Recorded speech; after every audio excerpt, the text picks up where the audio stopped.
안녕하세요. 사연 읽어주는 남녀입니다. 오늘도 와주셔서 감사드리며, 그럼 오늘의 사연 소개해드리겠습니다. 안녕하세요. 저는 40 중반의 여성으로 결혼 20년 차입니다. 26살에 결혼하고 바로 연년생 남매를 낳아서 지금 애들은 다 컸어요. 다니던 회사를 3년 관두고 쉬다가 사연 채널을 알게 됐죠. 재밌어서 시어머니께 알려드렸더니 너무 좋아하시더라고요. 일하면서 듣기 좋다고요. 어머님은 올해 77이 되셨어요. 맛집으로 알려진 식당을 하고 계시는데 나이가 믿기지 않을 만큼 건강하십니다. 동업자도 한 분 계신데 우리 어머님의 쌍둥이 동생, 저한텐 시이모님이시죠. 두 분은 머리 스타일, 화장법만 조금 다를 뿐 말투나 생활 습관이 비슷하셔서 늘 신기해요. 옛날에는 쌍둥이로 태어나면 안 좋게 보는 시선도 있었는데 두 분은 사랑받으면서 곱게 자라셨다고 하더라고요. 그래서 그런지 사이가 아주 좋으시죠. 누가 봐도 각별한 자매지간입니다. 콩 한 쪽도 나눠 먹는다는 말 있잖아요. 두 분이 딱 그러세요. 전 위로 오빠만 하나 있어서 자매의 정은 옆에서 처음 봤어요. 쌍둥이라 그런지 더 끈끈하고 서로를 챙기셔서 늘 부럽더라고요. 지금은 두 분 모두 사별하셨고 같이 식당을 하시는데 맛집으로 소문난 지 오래됐습니다. 그 돈으로 부동산 투자까지 잘하셔서 건물을 세 채나 갖고 계실 정도예요. 한마디로 알부자세요. 모든 게 다 비슷한 두 분이시지만 차이 나는 게 하나 있습니다. 제 입으로 이런 말 하긴 그렇지만 자식 농사가 그렇습니다. 어머님과 이모님 두 분 다 슬하에 자식을 둘 두셨죠. 이모님은 아들 둘, 우리 어머니는 아들 하나, 딸 하나 이렇게 낳았는데 가장 큰 차이가 나는 게 뭔지 아세요? 바로 돈 욕심입니다. 저와 아가씨네도 괜찮은 직장에서 월급 받으면서 먹고는 살만해요. 소박하게 사는 것도 괜찮다 싶은데 이모님의 아들 내외는 마인드가 좀 달라요. 둘 다 사업을 크게 벌리고 외제차의 명품에 집도 빚을 내서까지 부자 동네에서 살고 그러더라고요. 뭐 다 사는 방법 다르니까 그러려니 했죠. 근데 가끔 가족 모임이 있어서 만나면 돈 자랑하면서 우리를 티나게 깔보는 거예요. 그래서 언젠가부터 거리를 두기 시작했습니다. 그것 말고는 별일 없이 살고 있었는데 최근에 큰일이 좀 있었어요. 이 일로 시어머니의 속이 많이 상하셨죠. 원인은 시이모님 때문입니다. 얼마 전 이모님께서 갑상선암 초기 진단을 받으셨어요. 다행히 초기였고 의사가 경과를 보고 수술 여부를 결정하겠다고 하더래요. 우리 어머님과 이모님 모두 그 일로 시름이 깊으셨죠. 저도 걱정이 되더라고요. 아무리 초기라고 하더라도 암은 암이잖아요. 더구나 이모님은 갑상선암 선고를 받은 이후 부쩍 기운이 없어 보이셨어요. 얼굴에 수심이 가득했죠. 안 그래도 걱정을 하고 있는데 하루는 어머님이 절 붙잡고 하소연을 하셨습니다. 유노엠이야, 뭐 입맛 도는 게 없을까? 어머니 왜 그러세요? 내 동생 명숙이 말이다. 네 시이모. 무슨 일이 있어도 밥은 꼭 먹던 사람이 밥이 안 넘어간댄다. 이모님이 식사를 못 하세요? 그런 일 한 번도 없었잖아요. 그러게나 말이야. 의사가 밥 잘 먹고 잘 쉬고 마음 편히 먹으라고 했는데 다 틀렸다. 걔가 밥이 안 넘어가는 이유가 있어. 아휴, 속상해서 원. 왜요? 무슨 일 있었어요, 어머니? 네 시모, 갑상선암이라는 소식 듣자마자 며느리들이 어떻게 나왔는 줄 알아? 꼭 죽을 날 받아놓은 것처럼 굴더란다. 다짜고짜 유산은 어떻게 할 거냐고 아주 사람을 못 살게 군다더라. 네? 유산이요? 아니, 이제 암치료 시작도 안 했는데 며느리들이 그랬다고요? 뻔뻔스런 것들. 병원 들어가기 전에 그것부터 정리해달라고 며느리 둘이 쌍심지를 켜고 달려들더래. 듣고도 믿기지가 않았어요. 어떻게 그럴 수가 있는 건지.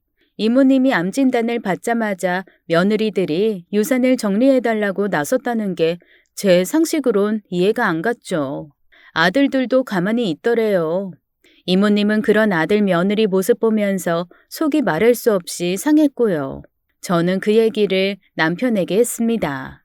남편도 깜짝 놀라더라고요. 그게 사실이야? 이모가 암 걸린 건 안중에도 없고 유산부터 나눠달라고 했다고? 야, 우리 이모 인생 헛살았네. 듣는 내가 다 열받는데 이를 어쩌면 좋냐? 이모님 상심하신 것도 걱정이지만 우리 어머님도 덩달아 기운 빠지셨어. 얼마나 속상해 하시는 줄 알아? 이모님 저러시다가 병이 더 깊어지면 어떻게 하냐고. 정말 동서들 너무해. 아픈 부모한테 돈부터 내놓으라니. 뉴스에 나올 만한 일이다 진짜. 저희 집에서는 있을 수 없는 일이었어요. 고등학교 국어교사인 남편은 재산 욕심이 없었습니다. 시누이도 영구직인데 비슷한 성향이고 저도 그렇고요. 안 그래도 시이모님은 평소에 저희가 어머님 대하는 걸 보면서 엄청 부러워하셨죠. 언니는 자식한테 대우받고 사는 것 같이 산다면서요. 사실 어머님이 인품이 좋으셔서 저는 시월드라는 말을 모르고 살았어요. 시자 들어가면 시금치도 안 먹는다는 얘기가 뭔지도 몰랐죠. 전 퇴직 후에 가끔 시어머니 식당에 가서 일을 도왔어요. 취미로 빵 굽는 걸 배워서 가끔은 직접 구운 부드러운 빵도 가져갔습니다. 우리 어머님이 또 커피를 좋아하셨거든요. 쉬실 때 드시면 좋을 것 같아 항상 간식거리를 챙겼죠. 어머님, 이모님, 이거 한번 드셔보세요. 밤이 제철이라 밤식빵 좀 만들어 왔어요. 고맙다, 애미야. 커피랑 먹으면 딱이겠다. 벌써 빵 냄새부터 맛있구나. 제가 집에서 커피도 내려왔어요. 이모님도 얼른 앉으세요. 점심때 진짜 바쁘셨죠? 이모님은 우리 어머님께 늘 며느리 잘 뒀다며 칭찬을 하셨습니다. 윤호 애미는 참 싹싹하고 바지런해. 시어머니 위한다고 이렇게 빵도 구워오고 귀찮을 텐데 식당 일도 돕고. 부러워? 그럼 언니는 전생에 복을 많이 쌓았나 봐. 우리 며느리들은 돈에 환장했는지 내 얼굴만 보면 돈 타령이야. 결혼할 때부터 예물은 뭘 해달라. 명품 가방은 꼭 받고 싶다. 대놓고 그러더니 사는 내내 그래. 지들이 버는 건 다 어디에 쓰는지 속이 상해 죽겠어. 그러면서 외제차는 집에 2대씩이나 두고 명품인지 뭔지는 철철이 사대잖아. 그러면서 애들 유학비 내달라. 사업자금 부족하다고 징징거리고. 속상해서 원. 귀찮으면 그냥 얼마 미리 줘버려. 그래놓고 이건 3년치니까 앞으로 3년간은 나한테 돈 얘기하지 말아라. 한번 그래봐. 받아갈 때만 고맙다고 하겠지. 또 들볶일 게 뻔해. 우리 윤호애미는 사람이 됐어. 언니는 좋겠수. 하나를 보면 열을 한다고. 우리 윤호애미는 합격이야, 합격. 이모님은 돈 욕심 빤한 며느리 대신 저를 처음부터 예뻐하셨습니다. 그런 며느리들이 시이모님 암 선고 이후 대놓고 돈돈하니까 이모님 마음이 어떻겠어요. 잘 드시면서 컨디션 조절하고 암 치료 시작해도 모자라는데 며느리들 유산 재촉에 스트레스를 엄청 받고 계셨죠. 저희 이모님도 분통을 터뜨리셨고요. 내가 그 며느리들 괘씸해서 죽겠다. 제부랑 명숙이가 젊어서 얼마나 힘들었다고.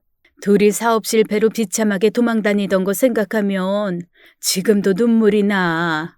그 고생을 해가면서 키워놨더니 이렇게 불효를 해? 사업 실패요? 제부가 좀 허세가 있었어. 남의 밑에서 일 못하는 성격 있잖니. 사업 버렸다가 홀랑 까먹고 그 빚 그대로 두고 또 다른 데서 빚 얻어 사업 벌리고. 명숙이가 접시물에 코박고 죽는다는 걸 내가 몇 번이나 말렸는지 몰라. 그러셨군요. 이모님 고생 많이 하셨네요. 나랑 이 식당 안 했으면 아들들 장가갈 때 집도 못 해줬어. 그런데도 멀쩡하게 살아있는 시애미 앞에서 유산이니 뭐니. 벌써 가져다 쓴 돈이 얼만데. 아주 주리를 틀어도 시원찮어. 이모님은 요즘 식당에 오셔도 거의 쉬고 계셨죠. 넋이 나간 모습이라 지켜보는 저까지도 걱정이 많이 됐어요. 시어머니 집에서 쉬라 해도 말을 안 들으시더라고요. 집에 가봐야 며느리들 때문에 더 힘들다고 하셨습니다.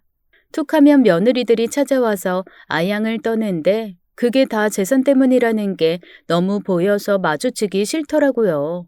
그 며느리들 얼마 전에는 식당까지 찾아왔어요. 이모님은 며느리들이 차에서 내리는 걸 보고 벌떡 일어나시더니 밖으로 피하셨죠.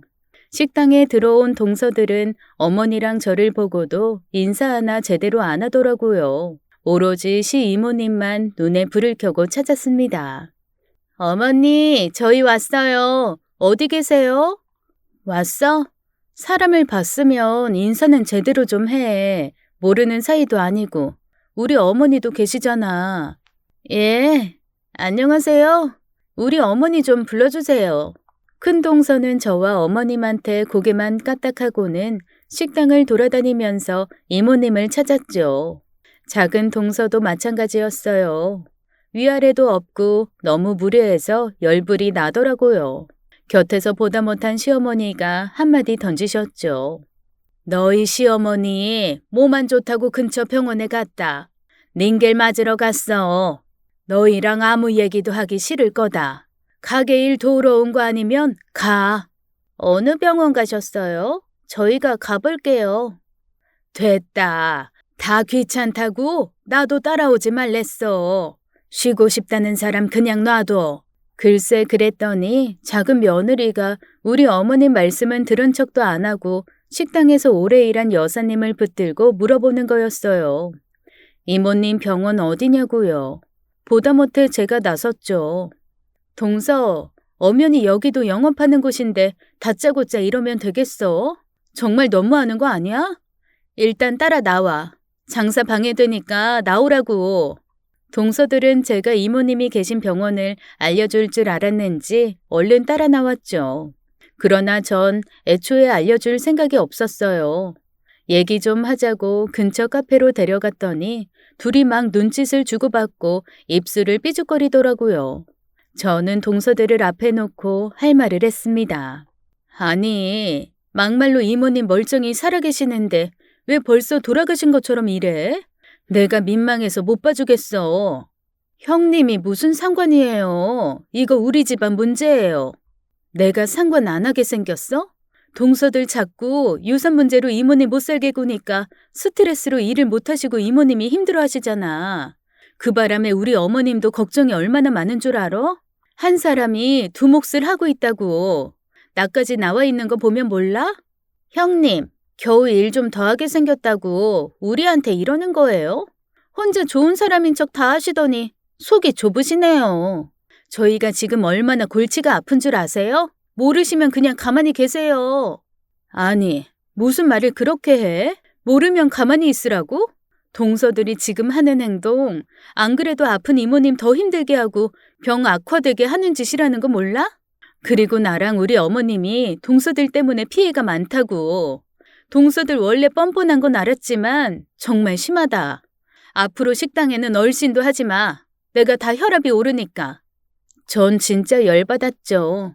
제가 어른들 앞에서는 공손하지만 불의를 보면 못 참고 특히 아니다 싶은 일에는 두 팔 걷어붙이고 나서는 성격이거든요.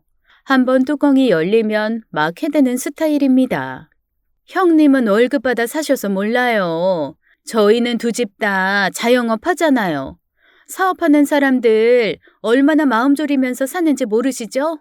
경기도 안 좋고 어머님 갑자기 어떻게 되시면 안 되니까 대비하자는 차원에서 이러는 건데 왜 그러세요? 입장 바꿔놓고 생각해봐. 자기들이 막상 암에 걸렸는데 자식들이 재산부터 내놓으라고 하면 기분 좋겠어? 그리고 요새 의술이 얼마나 발달했는데 갑상선암 걸리고도 수술받고 건강하게 회복한 사람들 내가 많이 봤거든? 이모님 쉽게 안 돌아가셔. 자기들 이모님 유산 받으려면 10년은 더 걸릴걸? 때 되면 다 알아서 받게 될 거 너무 속보이게 하지 말자. 보는 사람이 더 쪽팔리고 민망하다고. 기가 막혀. 형님, 진짜 왜 이러세요? 혹시 우리 어머니한테 잘 보여서 얼마라도 받고 싶어서 이러는 거예요? 뭐? 눈에는 뭐만 보인다지? 그런 심보로 세상 살면 나중에 벌 받아. 형님은 좋으시겠어요. 아주 도덕적으로 교과서처럼 사셔서요. 저희는 그런 거 다 모르겠고 어머님 유산 꼭 받아내야겠어요. 그러니까 빠져주세요. 가자 동서. 자기들 진짜 너무한다. 어떻게 처음부터 돈 얘기밖에 안 해? 시어머니 병중이라는 건 잊었어? 상종 못할 사람들이네. 그러니까 고상하신 형님은 끼어들지 마시라고요. 저희는 속물이니까 마음대로 할게요. 아셨죠? 일어나 동서. 둘은 똑같이 저를 노려보더니 자리에서 일어났죠. 사업이 어렵다는 건 말뿐인 것 같더라고요. 어떻게 처음부터 끝까지 돈돈 하는지 동서들은 시어머니 건강은 안중에도 없었습니다. 날이 갈수록 시이모님은 허약해지셨죠. 무엇보다 병을 이겨낼 생각이 없어 보였어요. 살아야 할 이유가 없다면서 이모님은 약도 안 드시고 아예 굶다시피 했습니다. 어머님은 애간장이 녹으셨어요. 언제부턴가 어머님은 이모님을 모시고 맛있는 걸 드시러 다니시더라고요. 쉬는 날인데 또 외출 준비하세요? 아니, 얼마 전부터 명숙이가 꼭 먹고 싶은 음식이 있대. 죽기 전에 먹고 싶은 게 있다나? 그 죽는다는 소리 좀 그만하래도 계속 그래서 그 입 틀어막으려고 식당 찾아다니고 있잖니. 드시고 싶은 게 있으면 오히려 다행이죠, 어머니. 그게 뭔데요? 말이 나와서 그런데 애미야, 같이 좀 찾아볼래? 먹고 싶다는 게 곰탕이라서 여기저기 찾아다니는데 하나같이 다 그 맛이 아니라는 거야. 이걸 어쩌면 좋니? 어머님은 힘에 부치시는지 저한테 도움을 요청하셨어요. 이모님이 먹고 싶다는 곰탕을 도무지 못 찾겠다고 하셨죠. 인천은 물론이고 서울 시내 맛있는 곰탕집을 다 다녔지만 그 맛이 아니라고 하셨대요. 원래 지방에서 드셨던 건데 비슷한 맛이라도 찾으려고 했지만 다 실패해서 이제는 지방을 좀 다녀보고 싶다고 하셨습니다. 그런데 기차나 택시를 몇 번이나 갈아타고 다니려면 힘드시잖아요. 결국 운전해줄 사람 필요하다는 말이었어요. 자랑하긴 좀 뭐하지만 제가 또 운전을 잘하는 편입니다. 대학교 때부터 차를 몰아서 이젠 베테랑이죠. 장거리 여행을 갈 때도 남편 대신 제가 운전할 정도고요. 그래서 제가 두 분을 모시고 다니기로 결심했어요. 어머님, 아예 그 식당을 찾아보는 게 좋겠어요. 이모님이 곰탕을 드셨던 그 식당이 어디 근처라고 하셨어요? 명숙이가 그러더라. 경주 근처였다고. 경주요? 근데 정확한 동네 이름은 기억이 안 난대. 경주 근처 헤매다 어디선가 먹었다고 하더라고. 어떻게든 떠올리고 싶은데 통 모르겠다는 거야. 제부라도 살아있으면 물어봤겠지만. 저는 가게 쉬는 날 어머님과 이모님을 모시고 일단 경주로 출발했습니다. 인천에서 경주까지 가는데 총 5시간이나 걸렸어요. 도착하자마자 주변에 좀 유명하다는 곰탕집은 샅샅이 훑고 다녔죠. 곰탕으로 삼시세끼가 뭐예요? 한 그릇 시켜놓고 맛만 본 것도 있었습니다. 곰탕만 먹어서 누린내가 몸에 벨 정도인데도 끝내 못 찾았어요. 이모님은 크게 실망하셨죠. 저도 너무 힘들었지만 나중엔 오기가 생기더라고요. 아무래도 그 맛이 아니다. 내가 늙어서 입맛이 바뀐 건지, 그 가게가 없어진 건지. 윤호애미한테 미안해서 어떡하냐? 이모님, 전 괜찮아요. 우리 한 군데만 더 가봐요. 아니다. 나도 더는 못 먹겠어. 그냥 집으로 가자. 오늘 정말 고생 많았어. 나 때문에 장거리 운전기사 노릇하고 피곤하지? 저한테 미안하다고 말씀은 하시는데 이모님도 정말 많이 지쳐 보였죠. 일단 오늘은 여기서 마무리하고 집에 모셔다 드릴게요. 조그만 단서라도 떠오르시면 꼭 말씀해 주셔야 돼요. 알았다. 집에 가자 그만. 괜히 고생시키는 것 같아 미안하구나. 아니에요. 좀 주무세요. 가는 시간도 꽤 걸릴 거예요. 저는 다시 집 쪽으로 출발했어요. 이모님은 어머님과 함께 뒷좌석에서 앉으셨죠. 우리 어머님께서 위로를 하는데도 이모님은 대답도 없더라고요. 거의 포기하신 것 같아 안타까운 생각이 들었습니다.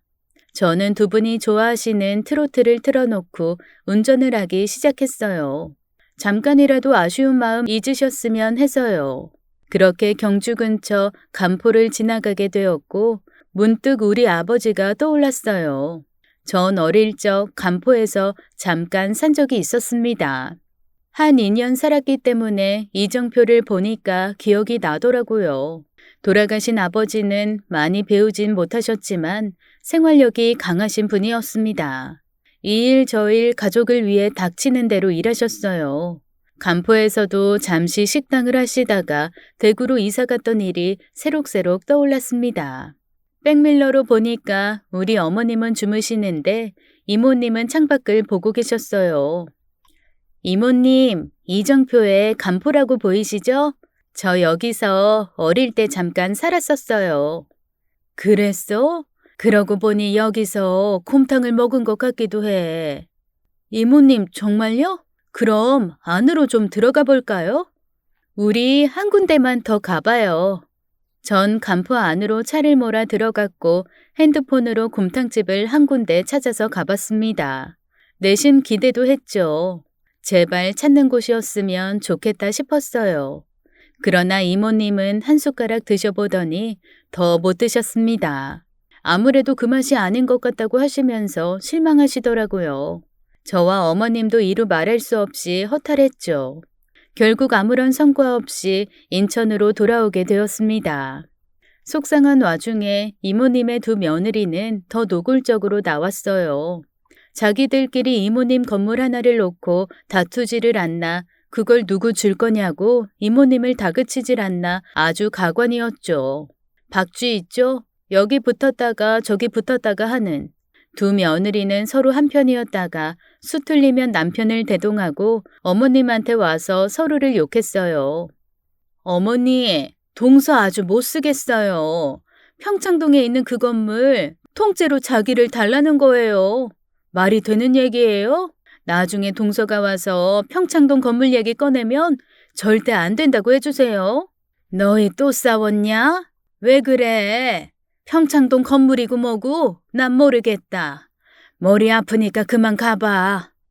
엄마, 귀찮다고만 하지 말고 찬원에 전화라도 한 통 넣어줘. 찬호 그 자식, 자기는 둘째라서 나만큼 지원 못 받았다고 평창동 건물 통째로 욕심내잖아. 나 그 꼴 못 봐. 걔한테 그거 다 주면 절대 안 된다고. 야, 이 녀석아. 네 눈은 장식으로 달고 다니냐? 네 애미 아파서 골골하는 거 안 보여? 갑상선 암이라잖아. 그러니까 어머니 여기 계시지 말고 저희 집에 가세요. 저희 곁에 계시면서 확실히 재산 정리해 주세요. 뭐? 너는 처음부터 끝까지 돈 얘기냐? 언니, 얘네 내보내요. 나 갑자기 속이 메스껍네. 다 꼴 보기 싫다. 나가. 얼마 후에는 또 작은 며느리가 찾아와서 난리를 쳤습니다. 아주 뭘 맡겨놓은 것처럼 당당했어요. 어머니, 자꾸 피하실 일이 아니에요. 저희 남편 클 때 많이 억울했대요. 아주버님은 장남이라고 학원도 하나 더 보내주고 지원도 많이 해주셨다면서요. 저희 이렇게 차별하시면 안 되죠. 내가 무슨 차별을 했다고 이 난리냐? 평창동 건물은 아예 쳐다보지도 마라. 니들 절대 안 주고 내가 죽을 때 저승에 이고 갈 거니까. 알았냐? 쓸데없는 소리 말고 가. 어머님은 그런 모습 보면서 마음 아파하셨고 한편으론 다행이라고 생각하시는 눈치였습니다. 저희 부부와 시누이 부부가 그렇게 유산 다툼할 일은 없었으니까요. 이모님의 두 며느리, 돈만 아는 동서들은 제가 보기에도 아주 유별나더라고요. 자식들이 그러니 이모님 상태는 더 나빠지셨죠. 한 번은 제가 따라갔는데 의사가 정신적인 스트레스가 병을 더 악화시키는 것 같다고 했어요. 아들 내외는 자기들 힘으로 어떻게 안 되니까 자식들까지 시켜 할머니한테 돈 달라고 조르게 하더라고요. 그걸 보니 돈이 참 무섭다는 생각이 들었습니다. 결국 이모님은 몸져 누우셨고 외출도 어렵게 됐어요. 그래서 우리 어머님이 직접 곰탕을 끓이기에 나섰죠. 저도 마장동에 가서 재료를 사다가 날랐고요. 저랑 어머님은 집에서 끓인 곰탕으로 정성 들여 상을 차렸습니다. 이거 드시고 이모님께서 꼭 기운을 차렸으면 했어요. 명수가 일어나봐. 내가 아주 정성을 들여서 끓였다. 네가 찾는 그 곰탕집 맛이랑 비교가 안 되겠지만 그래도 내 정성을 생각해서 먹어봐. 언니, 미안해.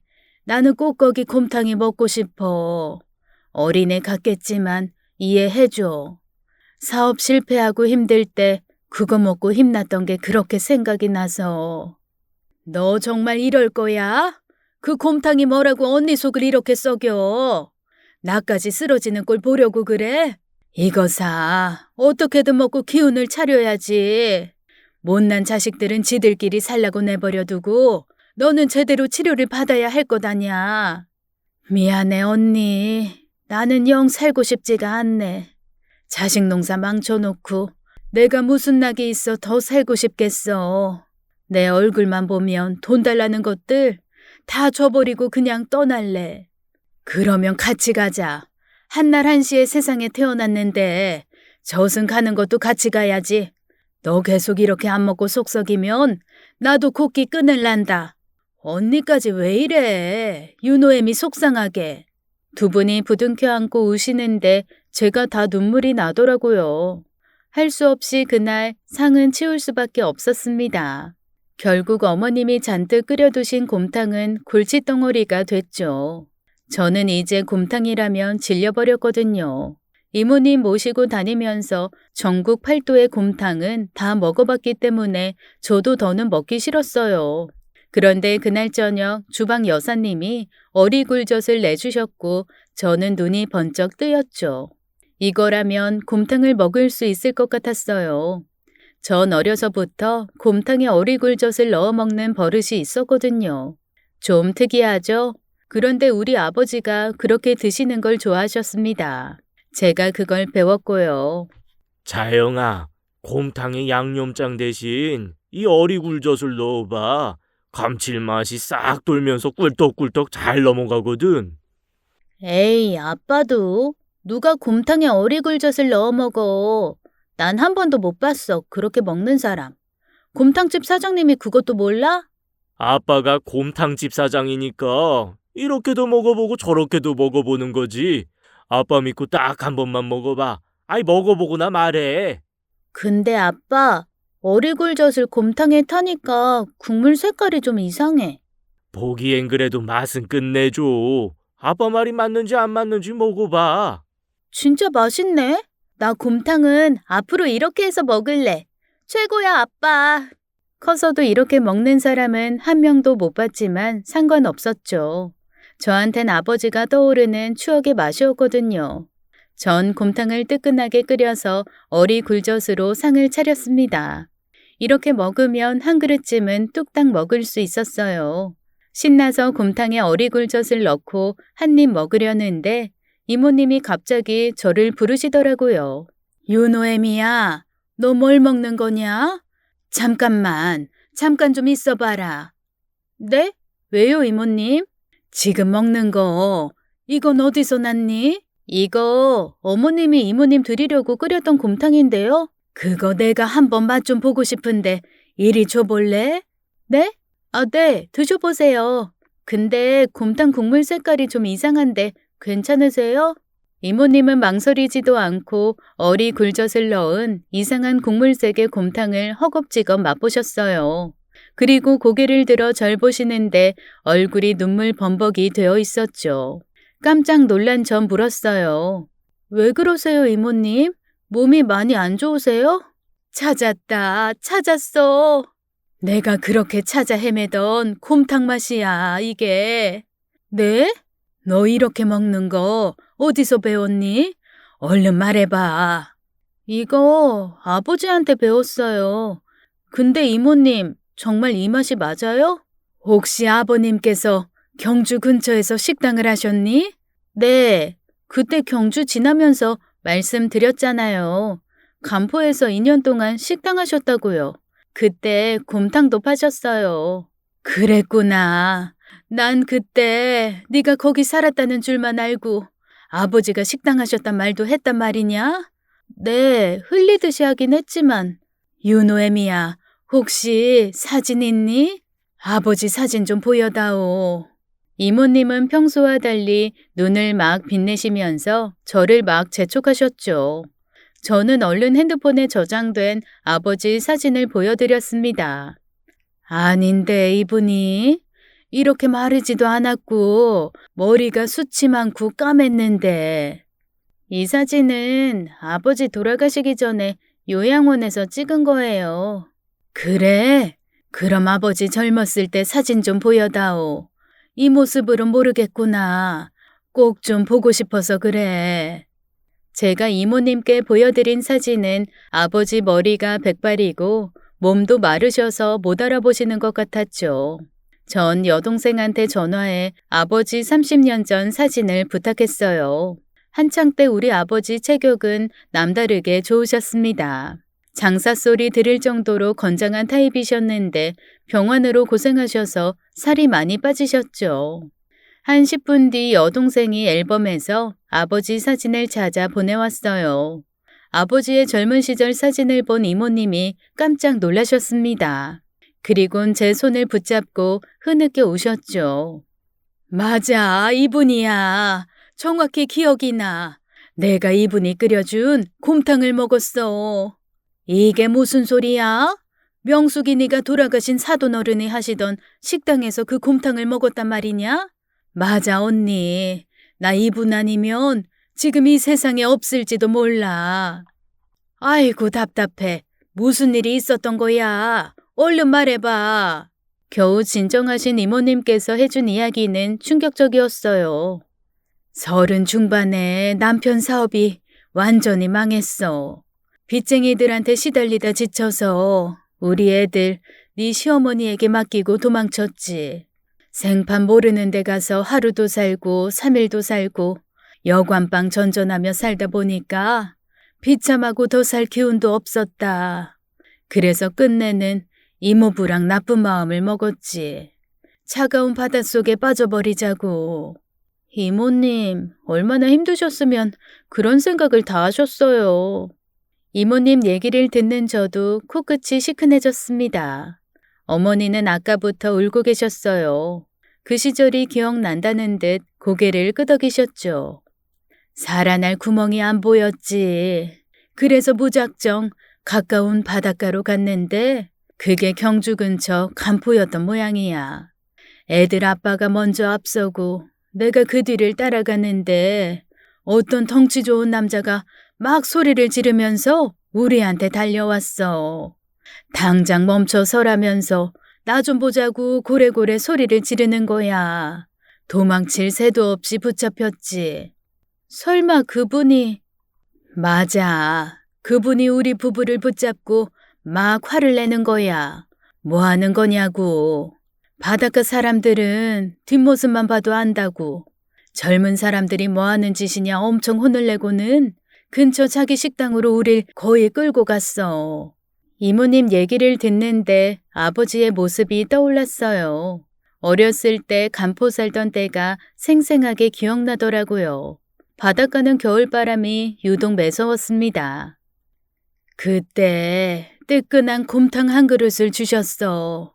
억지로 숟가락을 들었는데 그렇게 눈물이 나는 거야. 너희 아버지가 이거 먹고 힘내서 다시 살아보라고 하는데 안 먹을 수가 있어야지. 자식들 있을 거 아니냐. 아무리 힘들어도 나쁜 마음 먹지 말고 어떻게든 살아보라고 우릴 달랬지. 그러면서 자기도 실패 많이 했지만 항상 자식들 보면서 힘내서 여기까지 왔다고 절대 나쁜 생각하지 말라고 하시더라. 애들 아빠랑 난 울면서 곰탕을 먹었어. 그때도 이런 국물이었어. 나 평생 그 곰탕 못 잊는다. 이모님, 어떻게 그런 일이... 정말 말도 안 되는 인연이다.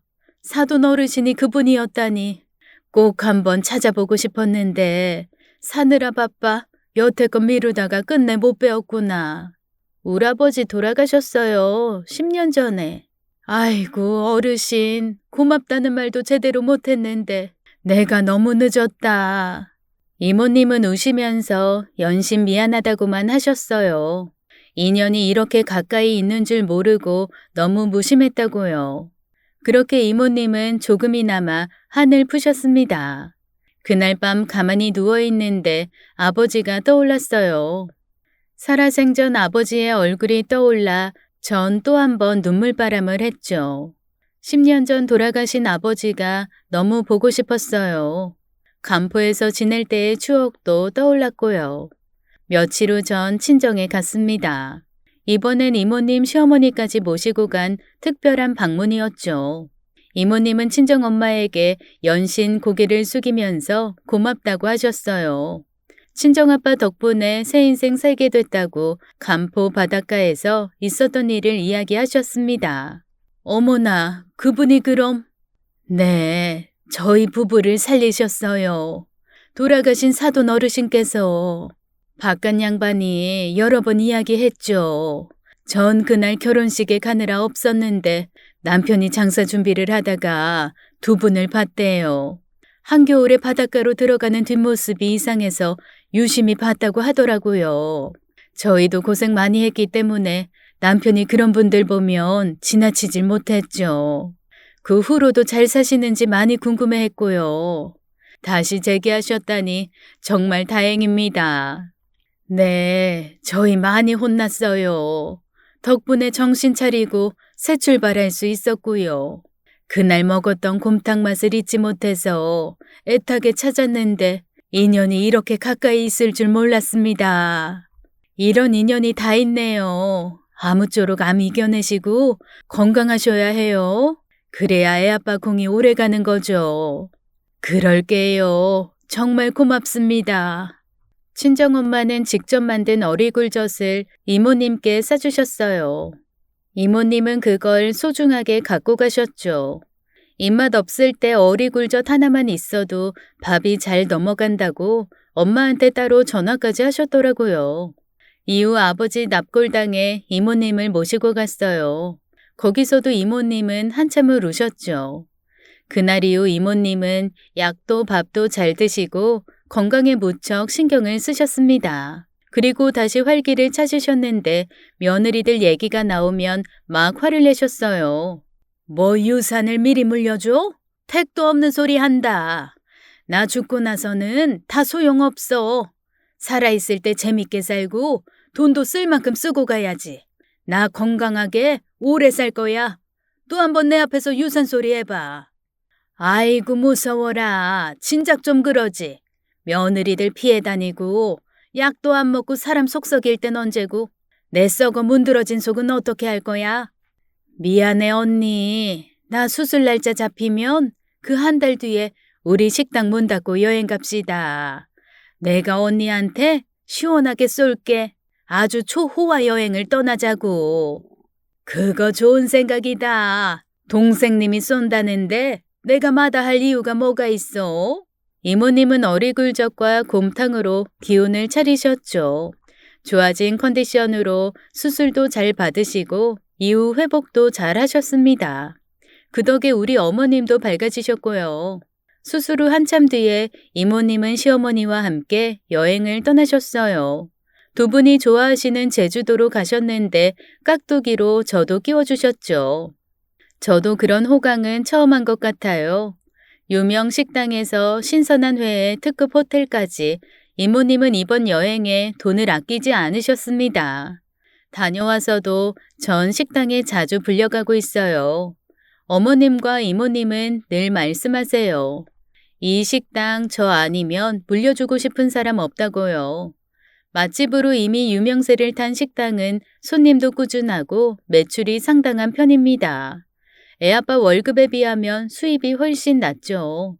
그러나 남편은 교직 생활에 만족하고 있고 영구직인 시누이도 가게에는 관심이 영 없었어요. 장사 체질 아니라고 저도 싫다고 하더라고요. 하루는 식당에 다 같이 모여 있는데 이모님이 며느리들 얘기를 꺼내셨죠. 며느리들이 요새는 또 뭐라는 줄 아냐? 이 식당이 또 탐나나 봐. 재산 증여받기 글렀다고 이제는 식당을 하겠다고 유난을 떠는데 절대 안 될 일이지. 일하기 싫다고 콧배기도 안 비출 땐 언제고 순수익이 얼마냐 재료비는 얼마나 드냐 이러는데 내가 하나라도 알려줄 것 같아? 어림도 없지. 우리가 이걸 어떻게 읽었는데 한 입에 꿀꺽하려고? 명수가 그건 절대로 안 된다. 네가 날 잡아서 애들 모아놓고 확실히 얘기해. 식당은 절대로 못 건드린다고. 말이라고 해? 안 그래도 단단히 일러뒀어. 그런데 보통 끈질겨야 말이지.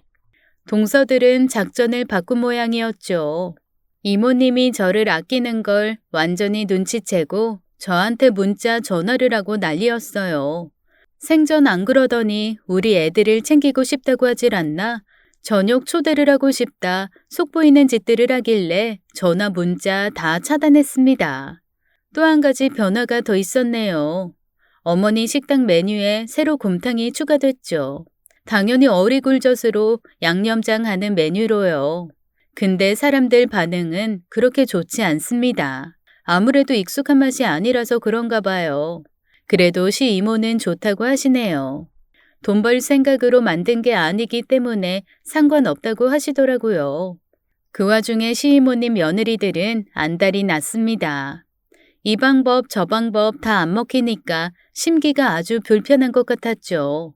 유산 상속이 물 건너가고 식당도 제가 물려받을 것처럼 보이니까 속이 타는지 얼마 전에는 식당에 기어코 찾아왔더라고요. 바쁜 점심시간 지나고 식당 사람들 밥 먹고 있을 때였습니다. 와서 한다는 말이 이 식당 절반은 자기들 거니까 저 다 주면 안 된다는 얘기였죠.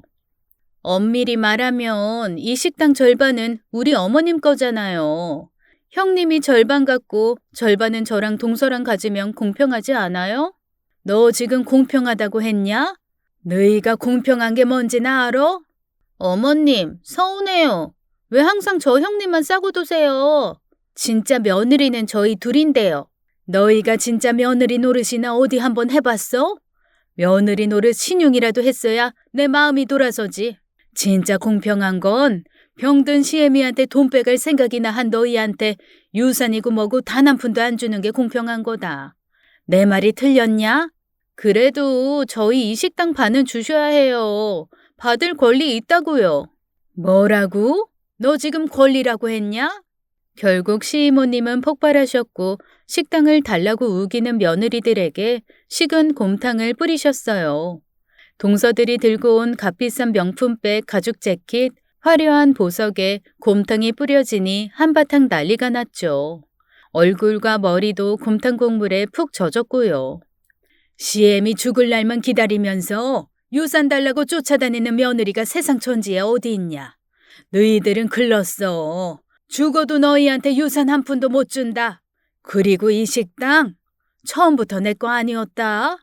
나는 이 식당에 손톱만큼도 지분이 없어. 그러니 식당 넘볼 생각은 하지도 말어. 썩 나가라. 유노엠이야, 소금 어딨냐? 당장 한 바구니 퍼서 가져와. 소금 뿌려야겠다. 아우, 어머니 왜 이러세요? 너무 심하시잖아요. 이것들이 아직도 정신을 못 차렸어? 돈에 환장한 것들.